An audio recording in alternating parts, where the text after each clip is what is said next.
Man, I like It's John C. Would you say It's John C. the moon is masculine? Yeah, you might think so. However, our celestial father is most definitely. LeBron James. What's more curious about old Lady Luna is that her existence has actually never been explained. It's John C. Who It's needs John C. to explain things? Right. I mean, I know you don't. But isn't it interesting that you It's John C. we can It's over 9,000. build nuclear weapons, but cannot even explain this most ancient entity that floats at our doorstep? What's stranger, the moon is actually far too big to be a natural satellite of the Earth. If I'm not mistaken, there is not a single other planet in our solar system whose moon compares in ratio to our own Earth-Moon ratio. Our moon is It's over 9,000. actually larger than... It's John C. The current leading theory in science is that something like a Mars-sized planet-like rock came out of nowhere and hit the Earth, and then it became the moon. And when those physics didn't work out, they came up with a new theory that said that the same planet-like rock-like thing hits the planet, bounces around, and then hits it again, and then becomes the moon. Needless to say, the physics still didn't work. Well, what the hell? Is there more?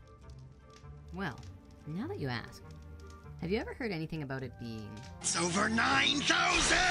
What the hell? Oh, Yeah, I've got the details somewhere here. Let's see.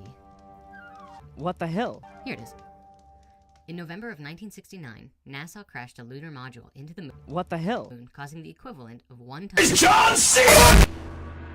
NASA said that the moon reverberated like a gong It's over 9,000. an hour.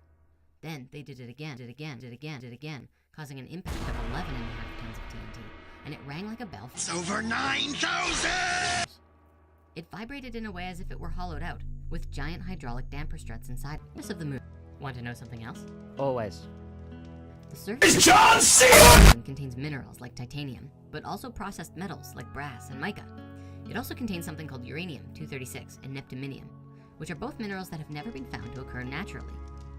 Uranium-236 is a long-lived nuclear waste that appears in spent nuclear fuel, and neptunium is a radioactive byproduct of nuclear reactors when plutonium is being created. This means that at least It's over 9,000. the rocks on the moon are most likely synthetic. And while it's only a theory, I wouldn't say it's illogical to come to the conclusion that it could be artificially created. That's really intense. Also, you know the craters on the moon? Intimately. Well, craters should vary in depth due to the size and impact of the various space rocks that hit them, right? We can tell that there was a difference in the meteor sizes that hit the moon by the diameters of each crater. And yet, how come all of them, across the board, are the same? Mother of God. It's over 9,000. Look at that quote. LeBron James.